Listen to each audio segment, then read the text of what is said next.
You're good, bro. Don't trip. Don't trip. It's growing pains. That's So the theme for today. Growing pains. the theme today is growing pains. Growing pains. I forgot to push record on the video, guys. So maybe we'll release the audio, but we'll see how that Sorry. goes. Have you guys ever had a bad set? Like a bad set where you guys went home and you guys talked about it and you were Yeah. like, "Fuck." Like, Yeah. A couple. Yeah, no, we know how that's like. I think I mentioned it earlier to you guys. There was a set where I kind of had a little too much to drink, and I got called out on it. And they're like, "Hey, you gotta like pace yourself before we go, because the Ramones is like really fast-paced music, and you have to be on fucking time. And like when you're a little too loose, you're not on time, and that was really troublesome. But Yeah. yeah, like for you guys, like what's a bad set? Like what do you guys do? Is it timing, or is it just feelings, or the vibes are off? The crowd's not there. It's a little Sometimes bit I of feel everything. like I'm just too loud. Yeah, like tone wise or like Yeah. singing wise. No, like tone wise, like guitar. Oh shit! Yeah. Sometimes I feel like I'm too loud. And you just feel like that drowns everyone out and stuff. Yeah, I or- don't want to drown Yeah. people out. Yeah. It's a thin line, right? Like some of my favorite bands are the loudest bands that I've seen, but then I don't know how they manage. They probably just have really good mixing and stuff, and like Yeah. in-ears and stuff. But I recently started doing the in-ears thing like 6 months ago. Like before, like I was going in raw, and like I was hearing noticeable like hearing loss, and I had to work on that. But anyway, let's get started with the show, bro. Yeah. So just to start, I forgot to push record. I got to talk about that. I make mistakes, and we're all make mistakes, but we're gonna human. push through it because We're all human. we're all human. Thank you. All right. So, anyways, my name is Felipe, and welcome to Soul Tape. Today we have Hotchkiss. Said that right this time. I know I did. Next to me is our co-host Alan with some more background information about today's featured artist. Hey guys, today we have Hotchkiss. They're a 4-piece original rock band. They play alternative, heavy rock. They got a lot of garage elements in there, and I really like them. They jam really well. They dropped a single called Edamame not too long ago, and they promised us that they're going to drop a few new singles, so be on the lookout for that. Did I mention you guys are from Hollydale, California? I don't know. I probably said that earlier, didn't. Anyway, we wanted to ask you a few questions, but can you guys introduce yourselves real quick for the... My name's Alberto, and I play rhythm guitar. Oh, I'm Xavier, lead vocals and lead guitar. I'm Annika. I play bass guitar. Yeah. My name's Tony. I play the drums. Sweet. So I want to ask you guys, what's the dynamic like in the band? Like when you guys get together, how do you guys find your arrangements and writing music? Is there one songwriter that's doing everything, or do you guys find a lot of it through a jam? Pretty much, I would say it's like a lot of it's kind of brainstormed by Xavier. He'll come up with like some ideas and stuff, and he'll kind of bring it up to us. And then for the most part, everything else we kind of like jam on to. A lot of the songs that we've, I guess, like had for a long time either will be like something that he's had, and then it's like, yo, that sounds kind of cool. Like, show me how you play that, and then we'll kind of go from there, and then pretty much it'll turn into something, and that's where it's like fun, and pretty much that's how it goes for most of all the songs. Yeah. So, what were you going to say? Sorry. No, just that he always brings in an idea, and I guess I'll say like what I said before, that a lot of his music is about like his mental illness, schizophrenia, and a lot of the songs are like about like the crazy delusions he's gone through, or like reflecting back on like the struggles he's gone through. And so I feel like his music is like a writing process, is like a healing process. That's really interesting because when I listened back to your stuff, you had a few instrumentals on there, and I was really impressed because I also think that the instrumentals are underrated now. Like, I remember a lot of 80s albums that were doing them like in every album, and then I kind of... New music doesn't really do a lot of instrumentals, or at least I'm not paying attention to them. But when I hear you guys, it felt refreshing, and it was kind of interesting. And sometimes you listen to an instrumental and you think it's going somewhere, and it surprises you with a different element and style. So like... just to speak for your songwriting, I like the creativity, and it's awesome. Do you guys have any instrumentals or any bands that did instrumentals that you guys like enjoying listening to? Yeah, I like Crown Bin and Animals as Leaders. And earlier I said that was my favorite band too, but I didn't push record. I'm gonna be myself all episode about Nah, that. you're Dude. good, bro. I love that band. I really do, dude. Like listen to all the albums like over and over and over again. I don't know where the guy comes up with it. I've tried to figure it out and try to play like him myself. Drugs. Said drugs. Psychedelics. I bet. Well, what can you guys tell us about the music scene in LA? Have you guys had any growing pains, or what venues are you looking forward to playing, and maybe promoters are out there listening? As far as for like growing pains, at first it was just like kind of establishing like a decent set of where we all felt comfortable as a band. You know, we had previous members and it was fun and all. We jammed and stuff, but some things didn't like kind of work out. So pretty much right now we've just been kind of doing that, and then a lot of it too was also like COVID. COVID had shut down a lot of like the venues and stuff, and when we started playing, we had played like 1 or 2 shows, and after that it was donezo.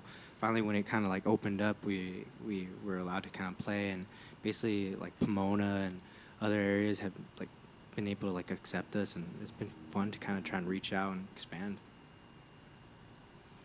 Sweet. Well, thanks for coming down. We can't wait to hear you guys play some songs. So, without further ado, Hotchkiss.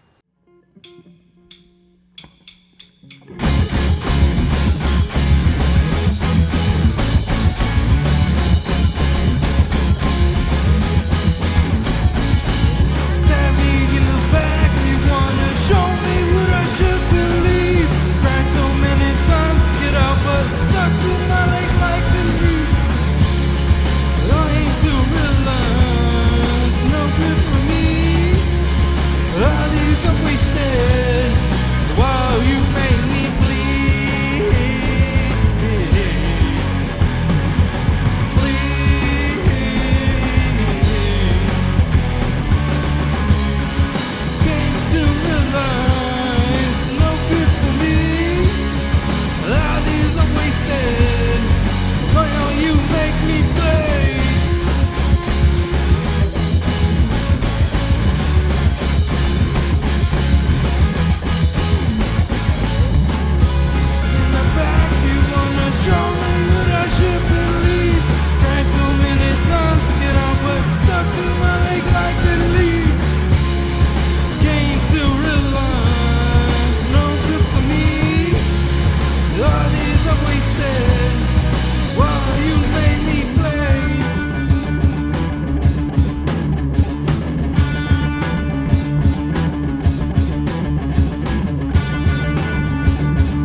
hurting me.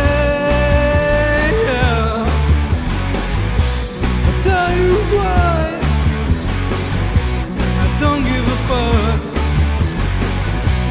All excuses are giving me.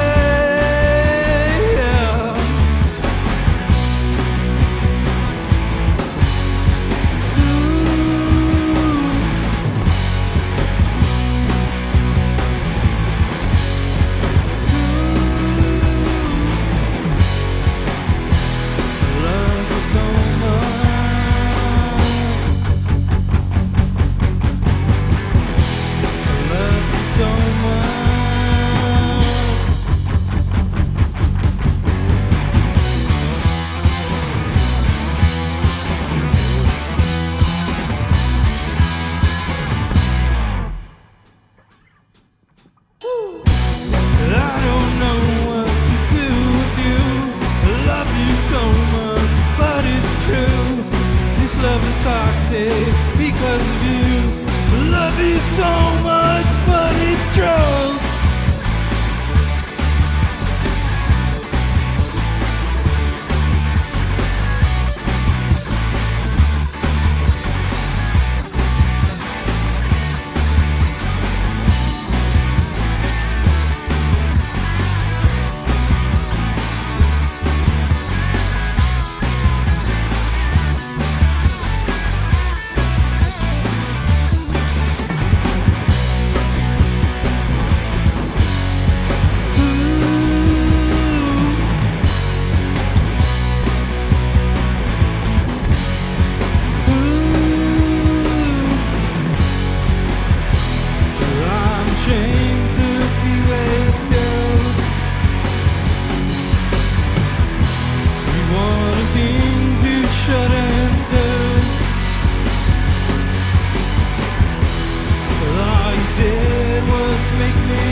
Got to start anew.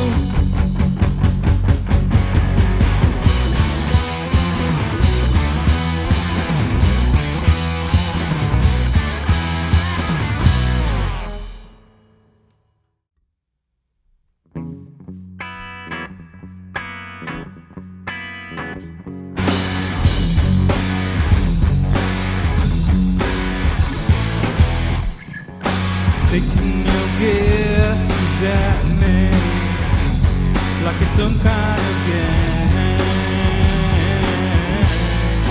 What I brought is not enough.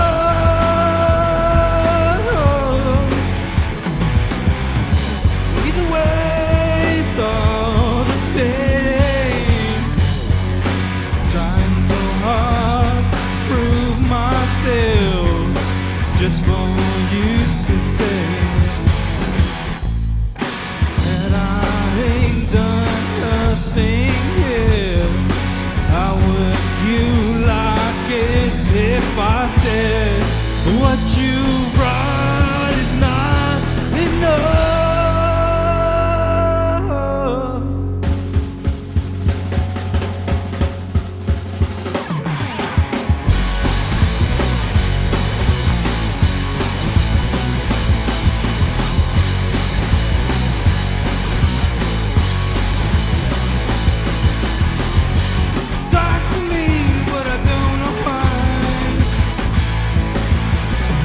Everything you say is in disguise.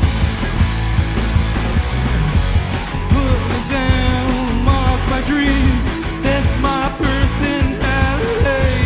Give me all your insecurities, make me feel like a zombie,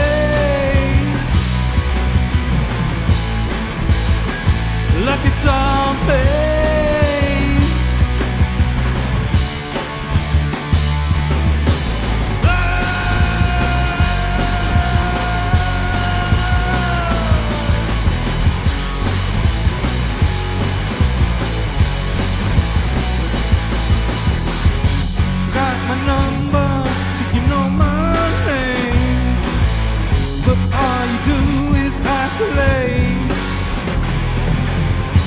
Expectations way out of reach.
on to the next portion of the show. You guys are amazing. You guys are really good. You guys all know your instruments very well. I'm really impressed by the bass playing. I'm really impressed by the guitar playing. I'm really impressed by the rhythm guitar playing. And then the fucking drummer, like, Jesus. You guys, I'm not just saying that, man. You guys are really good. Again, I came in here not knowing what to expect, and I'm blown away. I really am. You're gonna make me cry. I got to double down on what Rich is saying. Sometimes we go to the shows and we see the bands we want to have on the show. And I found out that I've been to a show you guys played at, but I got there late, so I missed your set. So it was at Boomtown Brewery. Oh yeah. Yeah, and I didn't catch your set. I'm sorry, guys. Oh good. I don't even know if some of these songs you guys I'm played offended. today, but it was insane because the stuff you have, I think on Spotify, don't compare to what you guys brought today in the sense that like the last two songs I really liked, and I really liked Shame. I wrote them down, and I'm gonna look forward to hearing them when they drop as singles. But like that was really good stuff. I wanted to ask you guys about gear specifically, and I wanted to start with Annika and Tony because you guys are the rhythm section and you're holding it down very tight. I thought it was really impressive. So Tony, I wanted to ask you, like you used our house drum kit, but you brought like a extra cymbal stand and I think an extra cymbal. How important is gear? What do you play with at home? And I have to. Well, I don't have to, but I prefer to, feel really comfortable with my drums. I prefer a simple setup. I don't need a whole bunch of things. I mean, it's more my playing style. I like the idea of having a bunch of different cymbals and stuff like that. But no, for me, it's just two crashes and a ride and a hi hat. And I just started incorporating China into my playing. But I'm all about the traditional 4-piece drum set. High tom, low tom, snare, and kick. Just because less is more in a way. But yeah, I just as long as I feel comfortable with the set, then do you have a preference in brand and cymbals, or are you mix and match? I've been a big fan of Zildjian for years, and when I started out, I had ZBTs, and they're like the entry level cymbals, and I had always wanted my set of Aviduses, A customs, however they're pronounced, and I finally got them, and I love them. So I don't even play drums, and I just love the Zildjian logo. That shit looks so sick. Like, yeah, Zildjians, yeah, and they look super nice when they're shiny. I like the K cymbals too. The more matte cymbals. I mean, they Yeah. eventually get less shiny over time, but no, I love Zildjian. it's great, man. Zildjian cymbals, and first I was all about Pearl on the shells. And then I upgraded to a DW Performers Edition, whatever they Yeah. call it. So now my Pro kit's my gigging kit. Sounds good. And have you noticed you guys sound really tight? Have you like working with Annika? Like, can you tell us how that's been? Like, holding down the groove, finding the pocket, getting hitting the one on time, and all that stuff. Oh, big time, super important. I feel like it's definitely important for bass and drums to be tight because that's where you can tell if something's off. Yeah, and you guys held it down today, and you true professionals. Annika, I wanted to talk about your Fender bass. Is that a Fender? Yeah, Yes, it is. it's a Fender It's a- Bass 4 or 5. Basics. I can't read Yeah. Roman numerals. I'm sorry. Yeah, but Yeah. some of my favorite songs have been recorded in a bass like that. I really like yeah. "Pictures of You" by The Cure. Oh yeah. Back in the USSR, the Beatles. Like Sick. they used those 6-string basses, and I wanted to ask you what made you gravitate towards a bass like that instead of the like traditional 4-string bass. Well, I'm actually a guitarist, and so I mostly play guitar, and so since I hop on bass, why not pretend I'm playing guitar? But it's impressive how great it sounds as a bass itself, and it And it gives you a lot of flexibility, like to do different things. Like on voices, I pick on the higher 3 strings instead of, you can't do that on a 4-string bass. That's really impressive. And I've seen 5-string basses, 6-string basses, but like they use a higher gauge string on the top. this is the same tuning usually as like a regular guitar, and I think you get different sounds, and you could really hear the difference. And again, some of the songs that I've said, like if you go back and you listen to them, and you're like, oh, they actually recorded that with a 6-string bass, and that's really it's fascinating, and I like the fact that you chose this. It's really cool. And again, to say you and Tony are just like hitting your pocket, and it's really impressive. Thank you. Xavier, I wanted to talk about your guitar. You have 2 guitars here with us right now. Right now you have your custom Fender Strat with humbuckers, and you told me you even put a kill switch on that. Can you kind of show us what kind of sounds you like coming out of that thing?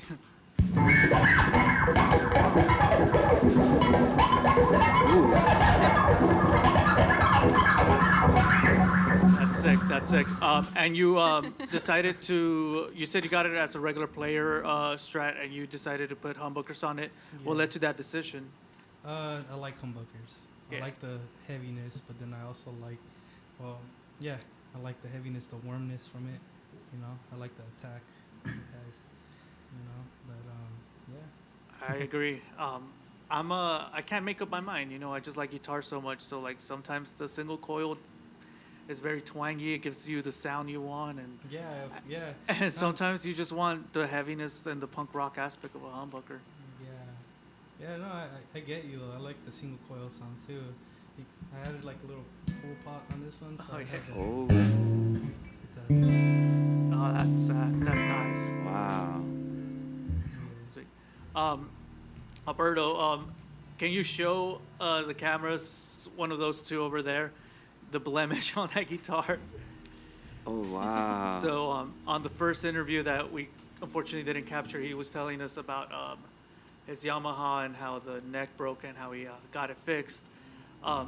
One, good on you to fix it. A lot of guitar players would probably abandon that, and, you know, or like, but it sounded great tonight. And honestly, I want to give you a shout out because you request for the last few songs you requested to take the headphones off, and you're just head banging. You really got into your pocket, and it's like, I love performers like that, and you did really great. And you're, I'm sorry, what kind of guitar is that? I know it has like an SG shape, but I'm not actually familiar. It's like with a Brownsville. It's like some off-brand. I originally thought it was like some high-end type deal. I ended up finding like the exact same model.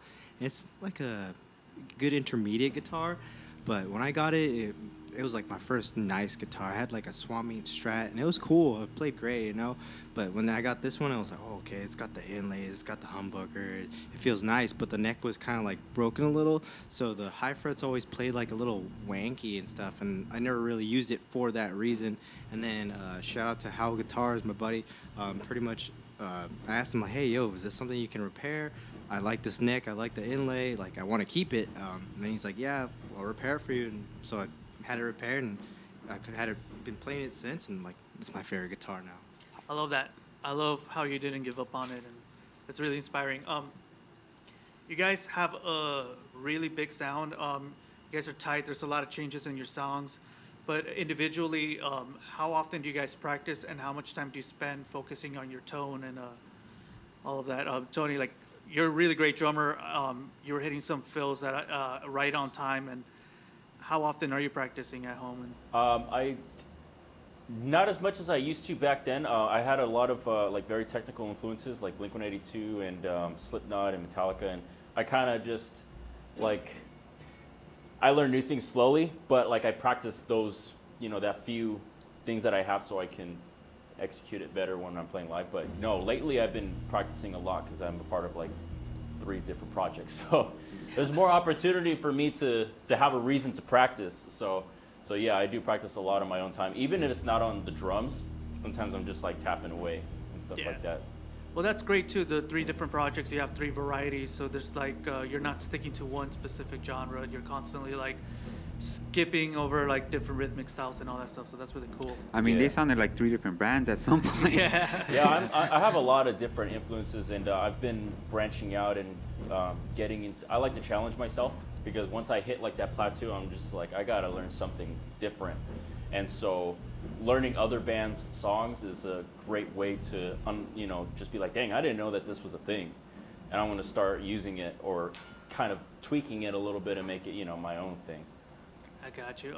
Annika, as a guitar player, now you have two instruments to practice on. Do you find yourself noticing any big difference between bass and guitar? Um, Not really. I feel like I treat the bass kind of like a guitar, but I feel like that could also be a good thing because, I can come up with different ideas than just like, thinking linearly as a bassist. But, yeah. I mean, you have the guitar to do all that kind of stuff. And how often do you find yourself practicing at home? I practice a few times, and then I have another band that I play guitar in, and then I practice with these guys. So at least a couple times a week. Yeah. It's amazing. Xavier, you find yourself practicing at home a lot, and what you have a bit expansive pedal board. Like, how often do you like dabble with the knobs and find like new tones? And Pretty often, man. can you speak closer to the mic? Sorry. Oh, sorry. No, you're good. Yeah, pretty often, man. I mess around with all these effects. Like, I have other projects, so like, I don't use all these pedals for this project, but I use all of them for another project that I play in. And I dabble around with them like at least twice a week. Sick. Yeah. I kind of got knob fatigued, and now I'm like, take a picture. This is what it's supposed to look like, and I don't mess with them anymore. I pretend like I know what I'm doing. Honestly, just crank it to 10 and get loud, Yeah. Xavier, you mentioned that you had a bigger pedal board, and now you just kind of went to your fundamentals. Have you, as a player, like noticed you just play more comfortably with like your essentials? Well, Alberto. Sorry, Alberto. Yeah. Yeah. Normally, for the other stuff that I have, it's like kind of just to noodle around and more like, I guess, personal jamming. And the smaller pedal board that I created is just the essentials that I need and what works best for like the sound that we're working in this band. And a lot of it's heavy. Mainly I use a reverb and delay just to add some like kind of clean and more depth to it.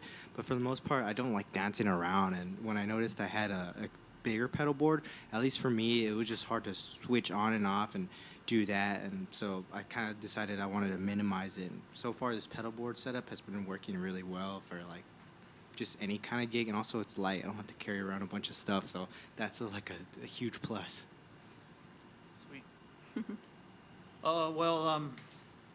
You guys, what's the future for Hotchkiss looking like? You guys got any plans, any shows, any EPs coming out, singles? Yeah, we got a few singles coming out soon. Yeah. Yeah. We're just working on like the artwork, and we'll have it out pretty soon. We're looking forward to it again. Like tonight, Shame, Voices, and Waves. Yeah. I love those songs, Oh, and I can't wait to hear them. I was really like zoned in on that. I appreciate it, man. Thanks. Rich, you got any questions? Yeah. What about the band? Where'd you guys come up with the band name, Hotchkiss? I was at a coffee shop with Hanukkah, and I was like, man, I can't fucking figure out a damn name. Oh, sorry, I cussed. Sorry. Hey, you're good. Nah, You you're can do it. good. Yes, you do. You can say whatever the fuck you want. Yeah. All right. Yeah, so we were at a coffee shop, and like I was just like tearing my hair out because I couldn't figure out a band name. And you have beautiful hair too. Oh, oh thank you. But yeah, so like we were looking around, then I saw like military weapons and all that stuff like that. And I guess Hotchkiss used to be a gun manufacturer for like World War I and II, but has no connection with the band. Just a freaking name, It just you know? sounded cool. It's It's just like, yeah, Hotchkiss. All right, Hotchkiss. cool. And she's like, yeah, Hotchkiss. And I was like, all right. Sounds interesting. when I read the name, I was like, huh. It's weird, but it works. Like, fuck it. Yeah. Like, and I'm always looking for like different project names and everything. And I actually got one earlier. Alberto said Swap Meet Strat. And That's I a was like, dope ass. It just I sounds love cool, the way you like- said that. Like Swap Meet Strat, and I was like, oh fuck, let me write that down before I forget. It's fucking like, I have a running thing with my friends. I hate like Shredcasters, like fancy looking like rip-offs of Strats and stuff.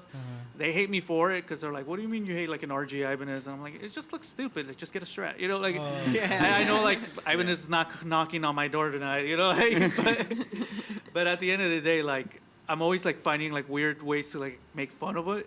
And now I'm gonna like refer to them as like, oh, they're Swap Me Strats, Even though they're not, they're like performance made, and like they make the next like super like way better for shredding. I just don't fuck with it. You're gonna hear Swap Me Strat on Soul Tape from now on. Is that a Swap Me Strat? Unless it's a strat, it's yeah. a swap meet strat. I want to know how you guys came together. How did that happen? Uh, How did that happen?